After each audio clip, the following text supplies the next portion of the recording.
दोस्तों अगर आप क्लास 12 के स्टूडेंट हो तो आज का वीडियो आपके लिए बहुत इंपॉर्टेंट होने वाला है, क्योंकि आपके फिजिक्स में 20 मार्क्स का लॉन्ग क्वेश्चन आंसर आता है जो 5 नंबर के 4 क्वेश्चन आते हैं। तो आज के इस वीडियो में फिजिक्स के पार्ट 1 बुक के अध्याय 1 से 8 तक के सभी लॉन्ग क्वेश्चन आपको बताए जाएंगे। तो आपसे रिक्वेस्ट है ये सभी क्वेश्चन को आप नोट डाउन कर अच्छे से तैयार करना। ये 2021 बोर्ड एग्जाम के लिए बहुत इंपॉर्टेंट है। तो स्टार्ट करने के पहले ये वीडियो एक इंपॉर्टेंट अनाउंसमेंट अनअकैडमी की तरफ से। अनअकैडमी आपके लिए लेकर आया अनअकैडमी इंटेलिजेंट क्वेस्ट। अगर आप नीट की तैयारी कर रहे हैं तो इसमें chapter wise daily practice problem for droppers, साथ में आपको क्लास 12 के स्टूडेंट के लिए और क्लास 11 के स्टूडेंट के लिए। ठीक है, क्लास 12 के अगर आप स्टूडेंट हो तो एवरी मंडे थर्सडे 6 PM यानी मंडे टू थर्सडे शाम को 6 बजे आपकी क्लास चलेंगे, जिसमें आपको chapter wise daily practice problem for class 12 her chapter का आपको कौन से इंपॉर्टेंट क्वेश्चन है और उससे इंपॉर्टेंट क्या आंसर हो सकते हैं वो सारा कुछ आपको इस सेशन में बताया जाएगा। डिस्क्रिप्शन में आप लिंक है, ये क्लासेस आप अटेंड कर सकते हैं बिल्कुल फ्री ऑफ कॉस्ट में। और आप जैसे ही क्लास पे जाओगे तो आपसे एक कोड मांगेगा, वहां पर आप शुभम 12 डालना तो वो क्लासेस बिल्कुल फ्री में खुल जाएंगे। ठीक है, तो आज के इस वीडियो को शुरू करते हैं। हेलो डियर स्टूडेंट, स्वागत है आप सभी का शुभम क्लासेस के इस नए वीडियो लेक्चर में। स्टूडेंट, आज के इस नए वीडियो में हम आपको चैप्टर नंबर 1 से लेकर चैप्टर नंबर 8 तक, ठीक है, यानी कहने का मतलब है बुक पार्ट 1 से जितने भी आपके लॉन्ग टाइप के क्वेश्चन यानी कि मोस्ट इंपॉर्टेंट डेरिवेशन जो आपके बन सकते थे बोर्ड एग्जाम में, उन सारे क्वेश्चनों को आज हम डिस्कस करने वाले हैं। तो वीडियो अंत तक जरूर देखना। पहले बात करते हैं दोस्तों चैप्टर नंबर 1 की। ठीक है, तो चैप्टर नंबर 1 में आपके कौन कौन से इंपॉर्टेंट क्वेश्चन बन सकते हैं वो हमने सेलेक्ट किया हुआ है, पेपर को एनालिसिस किया है। ठीक है, कई ईयर के पेपर हमने क्वेश्चन पेपर उठाए हैं अनसॉल्व से। ठीक है, और वहां एनालिसिस करने के बाद ये 3 क्वेश्चन हम चैप्टर नंबर 1 से सेलेक्ट किए हुए हैं। पहला क्वेश्चन है कूलाम का नियम। ये भी जो है बोर्ड एग्जाम में कई बार पूछा गया है। ठीक है, कई बार पूछा गया। ये मान के चलिए ये जो है पूछा गया था आपका 2013 में पूछा गया था। ठीक है, उसके बाद 2014 में भी पूछा गया था और उसके बाद 2017 में ये क्वेश्चन आपसे पूछा गया था। ठीक है, और यही क्वेश्चन आपका 18 में भी पूछा हुआ। तो देखते हैं अगले क्वेश्चन। हाँ, रही बात इसके आंसर की। ठीक है, अब आप लोग कमेंट करेंगे सर इंपॉर्टेंट क्वेश्चन का जो सीरीज है इसका मतलब डेरिवेशन का जो सीरीज है इसका आंसर भी बता दीजिए। तो देखो स्टूडेंट, सबसे पहली बात आपको चैप्टर नंबर 1 से लेके 7 तक, ठीक है, यानी प्रत्यावर्ती धारा तक, यहां तक की आपकी चैप्टर अच्छे से कंप्लीट करा दी गई है। ठीक है, और रही बात इन सबके सोल्यूशन को, तो अगर सोल्यूशन आप YouTube पर देखने जाएंगे शुभम क्लासेस के, ठीक है, शुभम क्लासेस के चैनल पे, तो हो सकती है प्लेलिस्ट, कितने लोगों को प्लेलिस्ट खोलना ना आता हो। ठीक है, तो उन सबसे बचने का सबसे सिंपल सा तरीका है आप शुभम क्लासेस के ऐप को खोलिए। ठीक है, और जो स्टूडेंट ऐप को डाउनलोड कर लिए हैं तो अच्छी बात है, जो नहीं किए हैं वो फटाक से जो है प्ले स्टोर से जाएं और शुभम क्लासेस का ऐप डाउनलोड करें और वहां पे हर एक चैप्टर बिल्कुल सीक्वेंसली, ठीक है, हर एक चैप्टर का पार्ट वाइज आपको वहां पे वीडियो देखने को मिलेगा। ठीक है, और हर एक वीडियो में, ठीक है, हर एक वीडियो से आपको हर एक वीडियो, जैसे कूलाम का नियम है, कूलाम के नियम, ठीक है, कूलाम का नियम, ये चीज आप डायरेक्टली यूट्यूब में डाल देंगे, कूलाम का नियम बाय शुभम क्लासेस। ठीक है, तो तुरंत आपको इसका सोल्यूशन जो है निकल के आ जाएगा, वहां से इसका तैयार कर सकते हैं। देखते हैं अगला क्वेश्चन क्या है कि किसी वैद्युत द्विध्रुव के कारण अक्षीय व निरक्षीय स्थिति में वैद्युत क्षेत्र की तीव्रता ज्ञात कीजिए। अब देखिए ये क्वेश्चन आपका कितनी बार पूछा गया है। ये क्वेश्चन आपका पूछा गया है 2012 में, फिर पूछा गया है 2014 में, पूछा गया है 2013 में। ठीक है, और यही क्वेश्चन आपसे पूछा गया है 2016 में और 2019 में भी ये क्वेश्चन आपसे पूछा गया। ठीक है, तो देखिए क्वेश्चन काफी इंपॉर्टेंट है। इसका सलूशन आई थिंक पार्ट 3 या पार्ट 4 में आपको इसका सोल्यूशन मिलेगा। ठीक है, चैप्टर नंबर 1 के पार्ट 3 या पार्ट 4 वाले वीडियो में इसका सोल्यूशन आपको मिल जाएगा। और ऐप में आप अगर देखेंगे तो चैप्टर वाइज और पार्ट वाइज आपकी प्लेलिस्ट तैयार करके रखी गई है। ठीक है, तो आपको कहीं भी बहुत ज्यादा भटकने की जरूरत नहीं है। जिस तरीके से हम आपकी तैयारी करवा रहे हैं कोई ऐसी तैयारी आपको करवाएगा नहीं। ठीक है, चलिए आगे देखते हैं अगला क्वेश्चन। क्वेश्चन नंबर 3 है गॉस के नियम को सत्यापित करते हुए।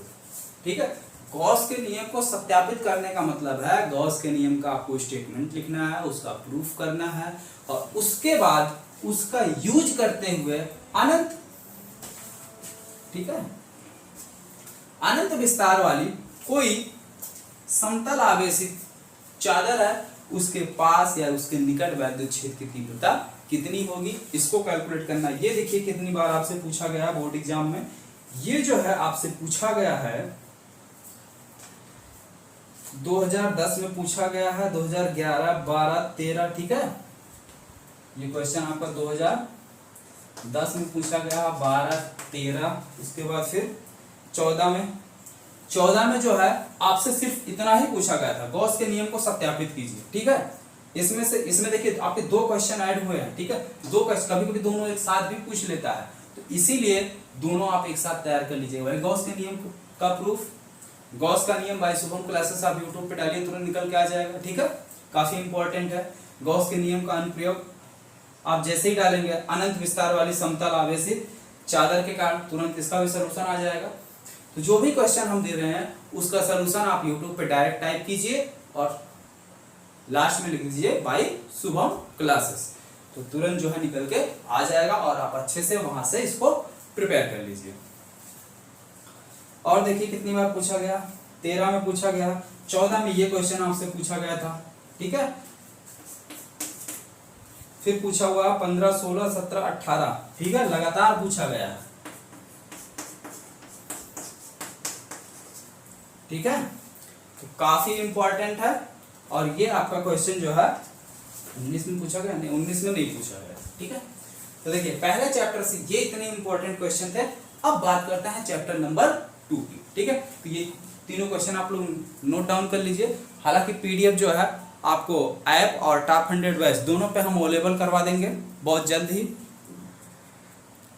ठीक है स्टूडेंट, तो आइए अब डिस्कस करते हैं चैप्टर नंबर 2 और 3 के। ठीक है, चैप्टर नंबर 2 और 3 के इंपॉर्टेंट क्वेश्चन कौन सा है। आप लोग यार एक वीडियो को लाइक नहीं करते हैं, ठीक है, बहुत कंजूसी करते हैं वीडियो को लाइक करने में, तो वीडियो फटाफट लाइक कीजिए। जो भी स्टूडेंट देख रहे हैं वीडियो को लाइक कीजिए और साथ ही कमेंट करके बताइए कि आपको वीडियो कैसा लग रहा है, जिससे अगर आपको वीडियो पसंद आ रही हो, अच्छी लग रही हो, तो इस टाइप की वीडियो अगर आपको और भी चाहिए या और भी आपको कोई डाउट है तो बिल्कुल कमेंट करके बोलो। ठीक है, सारी चीजें आपकी दूर की जाएंगी, सारी प्रॉब्लम आपकी दूर की जाएगी। तो चलिए देखते हैं चैप्टर नंबर 2 के इंपॉर्टेंट क्वेश्चन कौन कौन से हैं। तो चैप्टर नंबर 2 की अगर हम बात करें तो चैप्टर नंबर 2 में पहला इंपॉर्टेंट क्वेश्चन है कि वैद्युत विभव से आप क्या समझते हैं।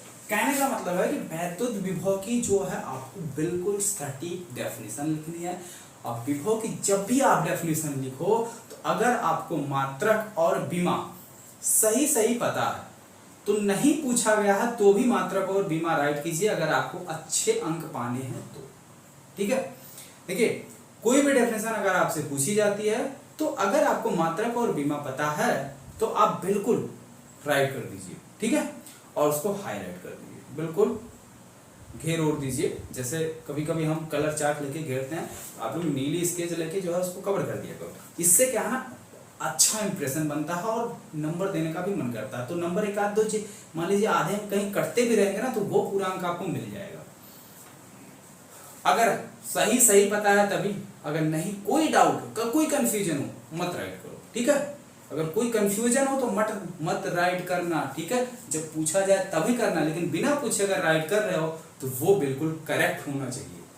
ठीक है, अब आगे देखो, फिर बताना है कि वैद्युत द्विध्रुव के कारण अक्षीय स्थिति में वैद्युत विभव का मान निकालना। तो अक्षीय स्थिति में पूछ गया निरक्षीय, तो जैसा कि हम लोग जानते हैं चैप्टर को करते समय वहां पे पढ़ा गया था कि निरक्षीय स्थिति में तो वैद्युत विभव 0 हो जाता है, केवल अक्षीय स्थिति में ही वैद्युत विभव आता है।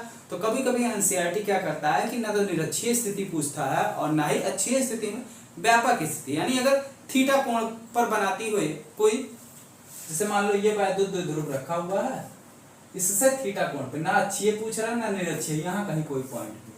ठीक है, इसके एक्सिस के साथ ये थीटा कोण बना रहा है, यहाँ पर वैद्युत विभव का मान पूछ लेता है, तो यहाँ पर भी वैद्युत विभव का मान कैलकुलेट करवाएगा। ठीक है, आप सेकंड चैप्टर में इसको आराम से देख सकते हैं।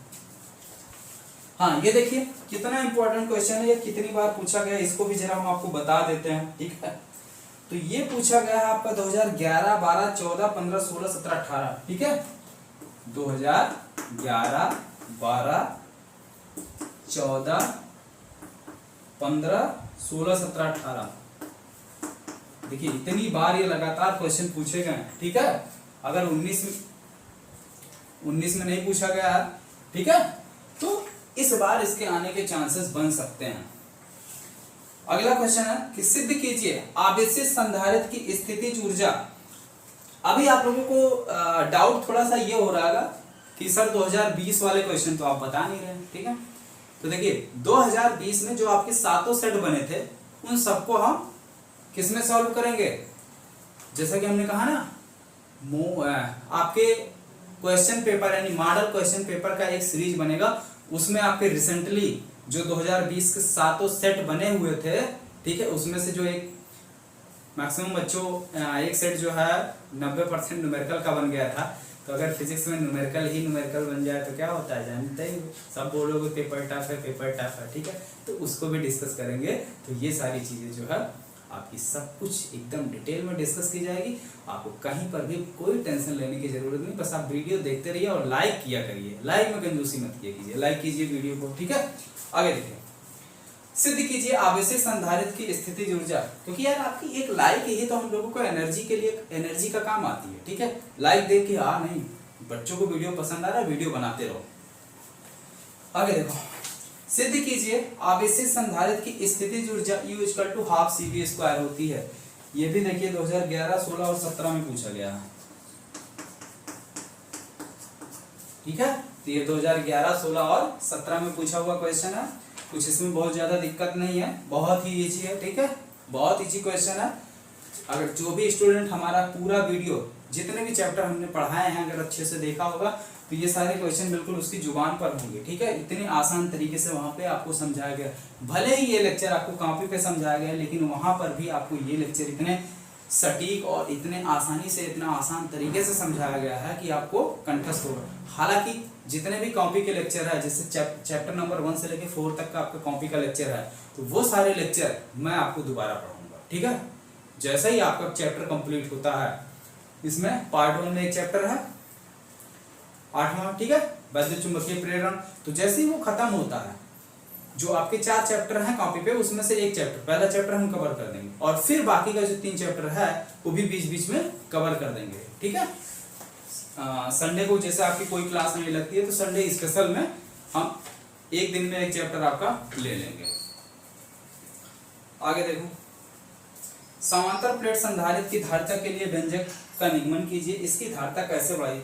सबसे पहला काम तो आपको इसमें यह करना है कि समांतर प्लेट संधारित्र की धारिता का क्या फार्मूला होता है उसको डिराइव करना है, उसको अच्छे से प्रूफ करना है, ठीक है। और साथ ही इसमें आपको यह भी बताना है कि अगर इसकी धारिता हमें बढ़ानी हो, यानी इसकी कैपेसिटी को अगर हमें इंक्रीज करना हो तो हमको क्या क्या करना होगा, ठीक है। तो क्या क्या करना होता है, जैसे कि संधारित्र की धारिता बढ़ाने के लिए उसके बीच में परावैद्युतांक पदार्थ रख देते हैं, उसके प्लेटों का क्षेत्रफल बढ़ा देते हैं, ठीक है, और उसके प्लेटों के बीच की दूरी कम कर देते हैं। तो ये 3 तरीके से जो है 3 बातों पर उसकी धारिता निर्भर करती है। पहला ध्यान से सुनो, उसके बीच में परावैद्युतांक के भर देते हैं, कोई परावैद्युत पदार्थ भर देते हैं तो उसकी धारिता के गुना बढ़ जाती है। प्लेटों का क्षेत्रफल बढ़ा दो, ठीक है।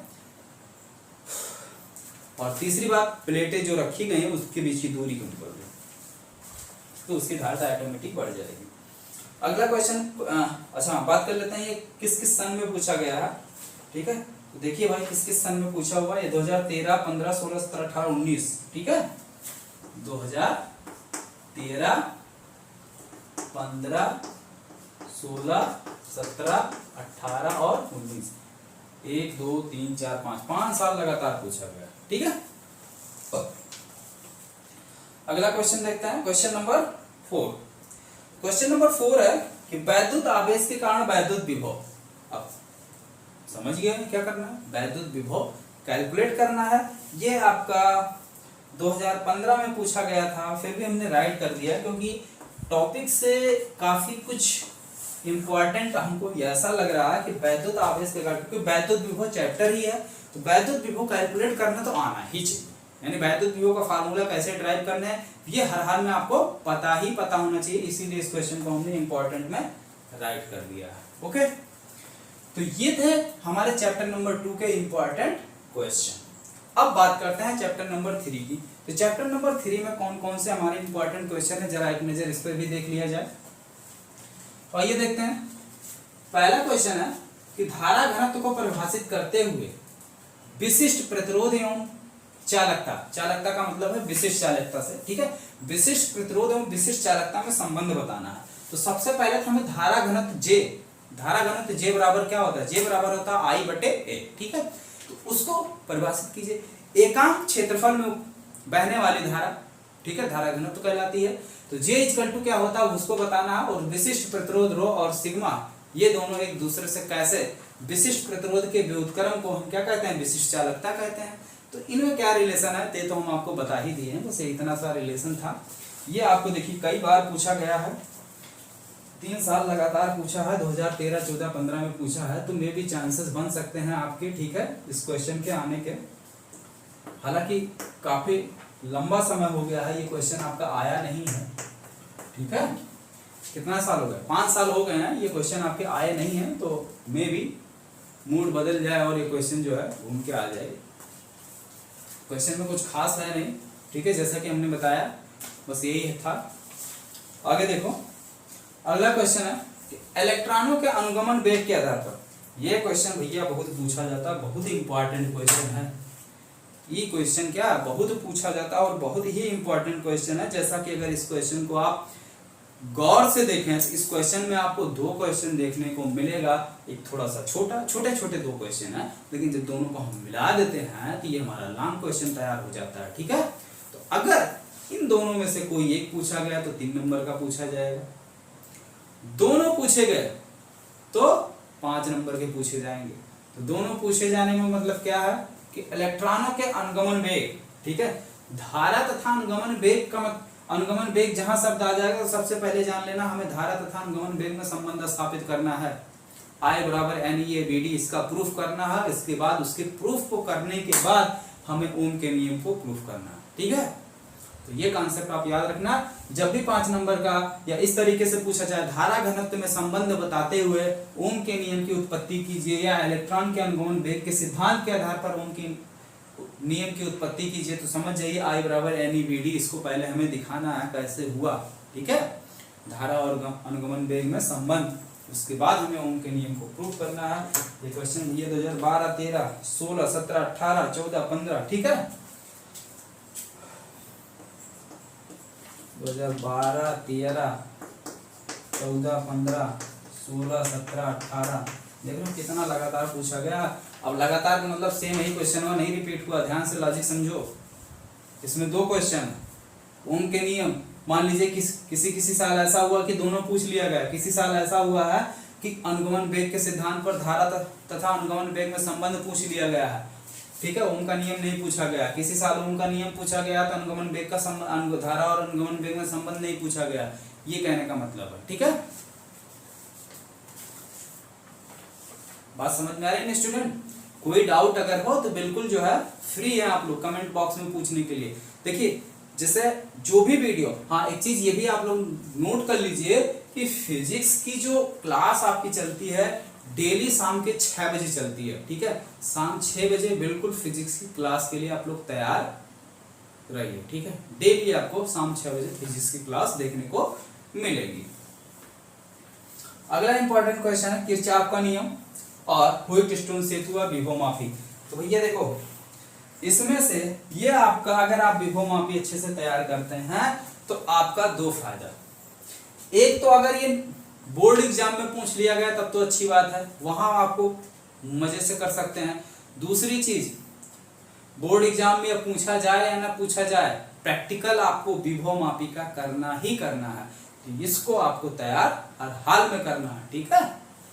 तो किरचॉफ का नियम क्या है? देखो भाई, किरचॉफ का नियम अगर आपको पता होगा तभी आप व्हिटस्टोन सेतु का फार्मूला ड्राइव कर सकते हैं, क्योंकि बिना किरचॉफ के नियम के यूज के व्हिटस्टोन सेतु का फार्मूला ड्राइव नहीं कर सकते हैं। तो ये कह सकते हैं इस तरीके से ये लोग एक ही परिवार से बिलोंग करते हैं या एक ही थाली के, ठीक है, पेदे हैं।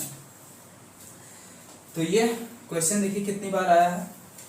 ये क्वेश्चन आपका पूछा गया है 2012, ठीक है, 2014, 15, 17, 18, 19, ठीक है, 2012, 14, 15, 17, 18 और 19, ठीक है, ये इस ईयर में पूछे गए क्वेश्चन है। चलिए 3 तक हो गया, आगे देखते हैं चैप्टर नंबर 4 का, ठीक है। तो यहाँ तक नोट कर लो भाई, थोड़ा सा आप लोग भी वर्क कीजिए। जैसे भी कोई भी इंपॉर्टेंट डेरिवेशन या कुछ भी हम बताए नहीं कि तुरंत कमेंट आने लगेगा सर जी पीडीएफ दे दीजिए। अरे यार सब कुछ बोर्ड पे हम आप ही लोगों के लिए तो राइट करते हैं, आप लोग इसको अच्छे से नोट कर लीजिए, ठीक। हाँ पीडीएफ तो आपको दे ही दिया जाएगा, लेकिन अब इतनी ज्यादा आपको जल्दी रहती है, लेक्चर खत्म नहीं हुआ कि आपको पीडीएफ तुरंत चाहिए। थोड़ा टाइम दो स्टूडेंट, टाइप करवा दे, ठीक है, अच्छे से। अब पता चला हम जल्दी जल्दी में क्वेश्चन को सेलेक्ट कर लिए, आपको बता दिए वीडियो में, और सोचते हैं कि अच्छे राइटिंग में जो है हमको नोट्स भी मिल जाए, तो राइटिंग थोड़ी अच्छी हो जाए या उसको टाइप करवा दे, अच्छे से दिखे, ठीक है, अच्छा लगे देखने में। तो इसीलिए थोड़ा सा लेट होता है, क्योंकि इस समय मैक्सिमम चीजें हम आपकी टाइप करवा रहे हैं, ठीक है। तो पीडीएफ मिल जाएगा, लेकिन फिलहाल आप लोग नोट कर लेंगे तो और बेटर होगा। चलिए देखते हैं क्वेश्चन नंबर 4, चैप्टर नंबर 4 का। ओके स्टूडेंट, तो चलिए चैप्टर नंबर 4, 5 और 6 के इंपॉर्टेंट क्वेश्चन को डिस्कस करते हैं। चैप्टर नंबर 4 की अगर हम बात करें तो चैप्टर नंबर 4 में जो आपके इंपॉर्टेंट क्वेश्चन है, सबसे पहला तो है बायो-सेवर्ट का नियम, ठीक है। पहला क्वेश्चन है बायो-सेवर्ट के नियम को समझाते हुए एक वृत्ताकार धारावाही कुंडली के केंद्र पर चुंबकीय क्षेत्र की तीव्रता, ठीक है। अब देखिए, अगर आपकी धारावाही कुंडली के केंद्र पर चुंबकीय क्षेत्र की तीव्रता पूछी जाए, या कोई अनंत लंबाई का चालक तार है, उसके कारण यानी उसमें अगर हम धारा प्रवाहित करते हैं तो उसके से r दूरी पर स्थित चुंबकीय क्षेत्र की तीव्रता पूछी जाती है, इन सबको निकालने के लिए हमें बायो-सेवर्ट के नियम को जानना बहुत जरूरी है। बिना बायो-सेवर्ट के नियम को जाने या उसको बिना एक्सप्लेन किए हुए ये सारी चीजें हम कैलकुलेट नहीं कर सकते हैं। तो इसीलिए सबसे पहला क्वेश्चन ये बनता है कि बायो-सेवर्ट के नियम को समझाइए या बायो-सेवर्ट के नियम को प्रूफ कीजिए। उसके बाद वृत्ताकार कुंडली के केंद्र पर चुंबकीय क्षेत्र की तीव्रता ज्ञात कीजिए, ठीक है। कोई वृत्ताकार कुंडली है, अगर उसमें हम आई धारा प्रवाहित करते हैं तो उसके केंद्र पर चुंबकीय क्षेत्र की तीव्रता कितनी होगी, उसको हमें निकालना है। भाई केंद्र पर ही चुंबकीय क्षेत्र की तीव्रता होगी, बाहर चुंबकीय क्षेत्र की तीव्रता 0 होगी। क्यों 0 होगी, एक्सप्लेन कर दें? चलिए कर देते हैं। रुकिए, पहले तो हम कुछ आपका ले लेते हैं कुंडली टाइप का गोल सा, ठीक है, जिससे जो है आपको समझने में थोड़ा सा आसानी हो। एक सेकंड रुकिए। जैसे देखिए, मान लीजिए ये हमारी कोई वृत्ताकार कुंडली, ठीक है, कोई वृत्ताकार कुंडली, अगर हम इसमें धारा प्रवाहित करते हैं तो इस चालक तार के चारों ओर, इस तार के चारों ओर चुंबकीय क्षेत्र उत्पन्न होगा। तो एक चुंबकीय क्षेत्र इधर होगा, एक चुंबकीय क्षेत्र इधर। तो जो चुंबकीय क्षेत्र इधर होगा और इधर इसकी डायरेक्शन, ठीक इसी के नीचे आ जाओ, यहाँ पर जो चुंबकीय क्षेत्र उत्पन्न होगा उसकी एक डायरेक्शन नीचे की तरफ, एक डायरेक्शन अंदर की तरफ। तो इसका और ये दोनों परिणामी कुछ ना कुछ देंगे, लेकिन जितना चुंबकीय सेम लंबाई ले लो, डेल्टा एल लंबाई यहाँ ले रहे, इसके कारण चुंबकीय क्षेत्र की दिशा जो ऊपर की डायरेक्शन में होगी वो इसके ठीक नीचे जो उसी के बराबर लंबाई के कारण चुंबकीय क्षेत्र की तीव्रता होगी वो, ये दोनों एक दूसरे को क्या कर देंगे, कैंसिल कर देंगे। यानी बाहर की चुंबकीय क्षेत्र की तीव्रता टोटल क्या मिल जाएगी, 0 मिल जाएगी। केवल इसके केंद्र पर जहां पर हमारी उंगली है, ठीक है, केंद्र पर ही चुंबकीय क्षेत्र की तीव्रता हमको मिलती है। अगर इसमें फेरों की संख्या, ये तो एक ही बार इसको लपेटा गया, ऐसा ऐसा इसको कई बार लपेट दिया जाए तो चुंबकीय क्षेत्र की तीव्रता क्या हो जाती है, जितने फेर हैं उतने से गुणा कर दो। एक कॉइल के कारण निकाल लो, ठीक है, एक कॉइल के कारण जैसे मान निकाल लिया हमने चुंबकीय क्षेत्र की तीव्रता, अब जितने इसमें फेरे हैं उतने से गुणा कर दो। अब फेरों का मतलब है कुछ इस तरीके से इसको हम लपेटते चले जाए, ठीक है। अब इसमें देखिए कई सारे फेरे हैं, ये वृत्ताकार कुंडली आपको दिख रही ना, तो ऐसे ऐसे करके देखो कई सारे फेरे हैं, तो फेरों को गिन लेना है और एक कुंडली का जितना आएगा उसी से उसमें मल्टीप्लाई कर देना है, ठीक है।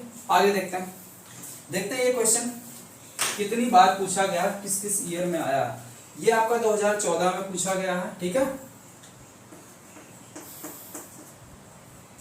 16, 17, 18, 19, ठीक है, इतने ईयर में ये पूछा हुआ क्वेश्चन। अगला क्वेश्चन देखते हैं कि एम्पियर के परपथीय नियम का प्रयोग करते हुए अनंत लंबाई के सीधे चालक तार अथवा धारावाही परिनलिका के अंदर उसकी अक्ष पर चुंबकीय क्षेत्र की तीव्रता। तो भाई देखो, जो रूल वैद्युत क्षेत्र की तीव्रता में गॉस की परिमेय का था, वही सेम रूल यहां पर चुंबकीय क्षेत्र की तीव्रता में एम्पियर के परपथीय नियम का है। ठीक है, और उसके भी एप्लीकेशन उतने हैं जितने गॉस के एप्लीकेशन थे, या गॉस के नियम के अनुप्रयोग जितने थे उतने ही उसके भी है। तो ये दोनों अनुप्रयोग आपके एम्पियर के परपथीय नियम के काफी इंपॉर्टेंट है, बहुत पूछे गए हैं। ठीक है,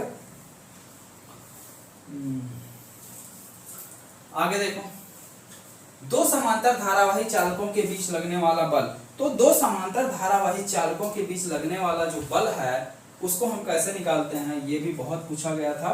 ठीक है, अभी रिसेंटली में, अभी जल्दी की किसी वीडियो में हमने इसको जो है डिस्कस किया है।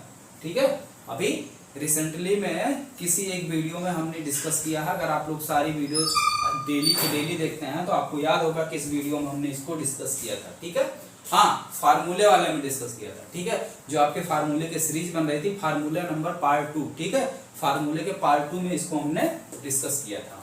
ये भी काफी इंपॉर्टेंट क्वेश्चन है। ये आपका जो है देखिए पूछा गया 2012 में, 13 में। ठीक है, 17, 18, 19 कितने सालों में ये क्वेश्चन आपका पूछा हुआ। ठीक है, चैप्टर नंबर 5 की बात करें तो चैप्टर नंबर 5 में एक सबसे अहम और इम्पोर्टेंट क्वेश्चन जो बनता था वो आपके खैर सिलेबस से हटा दिया गया है। जो 30% सिलेबस कम हुआ उसी में कम हो गया है, तो वो सारे इम्पोर्टेंट क्वेश्चन हम आपको नहीं बता रहे हैं कि जो आपके सिलेबस में ना हो। ठीक है, तो देखिए पहला क्वेश्चन तो यही बनता है, दिक्पात कोण, नमन कोण और पृथ्वी के चुंबकीय क्षैतिज और ऊर्ध्वाधर दोनों घटकों का हमको क्या, कैसे उसको तोड़ते हैं, उसका क्या फार्मूला बनता है, ये सारी चीजें डिस्कस करनी है।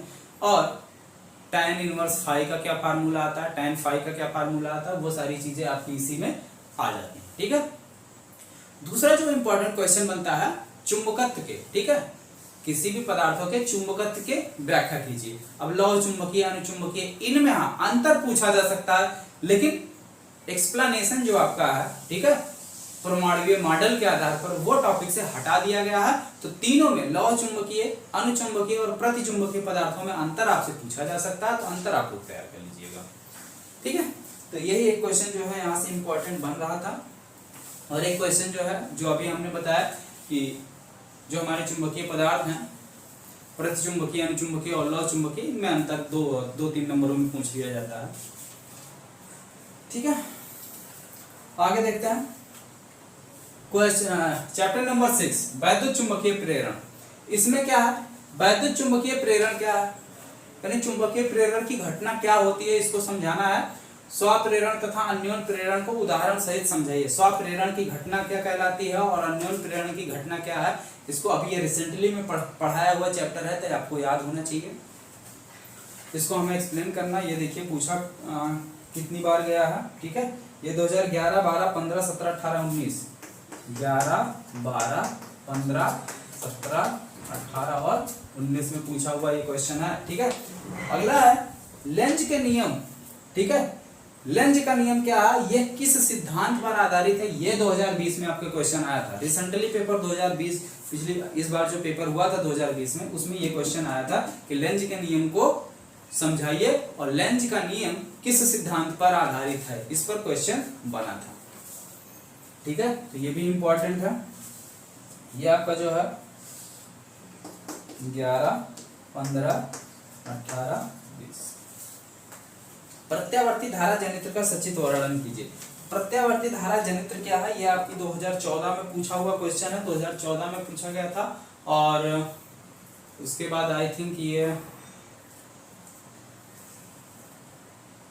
2017 में पूछा गया, उसके बाद ये नहीं आया है। तो मे भी क्वेश्चन आ सकता है क्योंकि सिलेबस में है। ठीक है, तो सिलेबस में जो और 30% में क्वेश्चन हटे हैं, इंपॉर्टेंट क्वेश्चन उसमें कुछ हटे हैं, तो इंपॉर्टेंट हटने की वजह से इसके चांसेस बन सकते हैं। तो इसको जो है आप लोग अच्छे से तैयार कर लीजिएगा। देखिए प्रत्यावर्ती धारा जनित्र अगर आप अच्छे से तैयार कर लिए, ठीक है, तो जो आपका चैप्टर नंबर 7 है प्रत्यावर्ती धारा, इसको समझने में कोई दिक्कत नहीं। ठीक है, तो चलिए अब देखते हैं चैप्टर नंबर 7 और 8 के इंपॉर्टेंट क्वेश्चन को।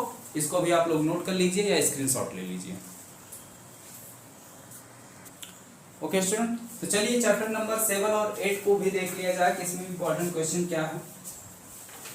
चैप्टर नंबर 7 की अगर हम बात करें तो इसमें सबसे इंपॉर्टेंट टॉपिक आपका है एलसीआर। एलसीआर को पढ़ाने से पहले एल परिपथ क्या है, सी परिपथ क्या है, आर परिपथ क्या है, इसको हमने एक वीडियो में तीनों को एक साथ डिस्कस किया था। ठीक है, तो अगर एलसीआर को अच्छे से समझना है तो आपकी तीनों सर्किट आर परिपथ, सी परिपथ और यल परिपथ, ये तीनों आपको अच्छे से समझना होगा, तब जाके आपको एलसीआर पूरी तरीके से अच्छे से समझ में आएगा। और एलसीआर को हमने कोशिश ये भी किया है कि आपको बेहतरीन यानी अच्छे से अच्छी तरीके से समझाने की कोशिश किया है और उसमें कोई डाउट भी ना हो। हालांकि आप लोगों के कमेंट पॉजिटिव आए थे, आप लोगों ने कमेंट किया था कि सर हमको समझ में आ गया है, तो अच्छी बात है। एलसीआर काफी इंपॉर्टेंट टॉपिक आपका है। ये देखिए बहुत पूछा गया 2016, 17, 18, 19 में लगातार पूछा गया है। ठीक है, 2016, 17, 18, 19 में लगातार पूछा गया। और एक इंपॉर्टेंट क्वेश्चन आपका बन सकता है आईआरएमएस और बीआरएमएस क्या है। तो आईआरएमएस और बीआरएमएस का आपका लॉन्ग क्वेश्चन नहीं बनेगा, 3 नंबर के क्वेश्चन बन सकता है। ठीक है, और इसको भी जो है हमने डेराइव किया हुआ है। आगे जो इंपॉर्टेंट क्वेश्चन आपका, ठीक है, ट्रांसफार्मर, ये आपको पूछा गया 2010, 17, 18, 19। 2010 में पूछा गया, उसके बाद सीधे 17 में पूछा गया, 18 और 19। ठीक है, तो इतने ईयर में जो है पूछा। अभी ट्रांसफार्मर आपका रिसेंटली में कंप्लीट हुआ टॉपिक है, इसमें कोई ज्यादा खास आपको टेक्निक लगाने की जरूरत नहीं है, ना ही इसमें ज्यादा कुछ है भी। ठीक है, इसमें बस केवल 2 ही चीजें हैं, एक प्राथमिक कुंडली होती है, एक द्वितीय कुंडली होती है। तो प्राथमिक कुंडली में जो भी चीजें हैं, जो भी परिवर्तन हम करते हैं, वो सारी घटनाएं द्वितीयक में भी होती हैं। तो यानी प्राथमिक कुंडली में जो फ्लक्स परिवर्तन की वजह से विद्युत वाहक बल उत्पन्न होता है, वही सेम विद्युत वाहक बल किसमें उत्पन्न होता है, दूसरी कुंडली में। ठीक, बस यहाँ पे उत्पन्न विद्युत वाहक बल हमें निकालना, वहां पे उत्पन्न विद्युत वाहक बल निकालना, दोनों को क्या करना है, जोड़ लेना है। यानी दोनों हमारे क्या बन जाएंगे, समीकरण नंबर 1 हो जाएगा, समीकरण नंबर 2 हो जाएगा, और फिर उठा के क्या कर देना, भाग कर देना। ठीक है भाई, पहले कुंडली का विद्युत वाहक बल समीकरण नंबर 1, दूसरी कुंडली का विद्युत वाहक बल समीकरण नंबर 2, फिर पहली कुंडली के विद्युत वाहक बल को दूसरी कुंडली के विद्युत वाहक बल से भाग कर देना। सीधे सीधे जो भी हम डिराइव करना चाहते थे वो हमारा निकल के आ जाएगा। चलिए चैप्टर नंबर 8 की बात करें तो स्टूडेंट, अगर सेशन आपको पसंद आ रहा हो, वीडियो आपको अच्छी लग रही है, तो वीडियो को लाइक व शेयर जरूर कीजिए। ठीक है, और साथ ही कमेंट भी करके बताइए कि आपको ये सारी चीजें अच्छे से समझ में आ रही हैं कि नहीं आ रही हैं। विस्थापन धारा, ठीक है, विस्थापन धारा को यूज करके मैक्सवेल का एक समीकरण हमने बनाया था, अभी बनाया नहीं। ठीक है, समझाएंगे। अभी ये चैप्टर आपको पढ़ाया नहीं गया है, तो ये सारी चीजें हम अच्छे से आपको ड्राइव करेंगे। फिलहाल इसके इंपॉर्टेंट टॉपिक्स आप नोट कर लो, पढ़ाते समय भी हम इसको जो है अच्छे से क्लियर कर लेंगे।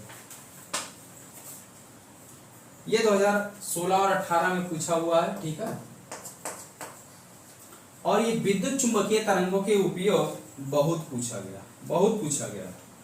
ठीक है, विद्युत चुंबकीय तरंगों के उपयोग और या मैक्सवेल के विद्युत चुंबकीय तरंग सिद्धांत की व्याख्या, ये बहुत पूछा हुआ है। कितना पूछा हुआ है, 2010 में पूछा गया है, 14 में पूछा गया, 15, 16, 17, 18। ठीक है, 19 में भी पूछा गया, तो ये बहुत पूछा जाता है। ठीक है, तो इस तरीके से आपके चैप्टर नंबर 1 से लेकर 8 तक यानी बुक पार्ट 1 के सभी इंपॉर्टेंट डेरिवेशन हमने आपको नोट करवा दिए हैं, बता दिया कि ये इस चैप्टर के इंपॉर्टेंट डेरिवेशन है। आई थिंक सभी चैप्टर में लगभग 3 इंपॉर्टेंट क्वेश्चन आपके बने हुए हैं। ठीक है, तो इस तरीके से 24 या 25 इंपॉर्टेंट क्वेश्चन टोटल आपके हैं एक बुक से। तो अब बताओ, अगर आप 25 इंपॉर्टेंट क्वेश्चन तैयार कर लेते हैं तो आपका पूरा बुक तैयार हो गया डेरिवेशन का, है कि नहीं, और 40% आपका तैयार भी हो गया। तो इसलिए जैसी तैयारी बिल्कुल हम आपकी करवा रहे हैं, बिल्कुल स्टेप टू स्टेप आपकी तैयारी आप लोग हमारे साथ तैयारी करते चलिए, आपकी बोर्ड एग्जाम की बहुत ही बेहतर और अच्छी तैयारी होगी। निश्चित है आप जितना अंक पाना चाहते हैं आपको मिलेगा। ठीक है, बस जैसे जैसे हम आपकी तैयारी करवाते हैं बिल्कुल फॉलो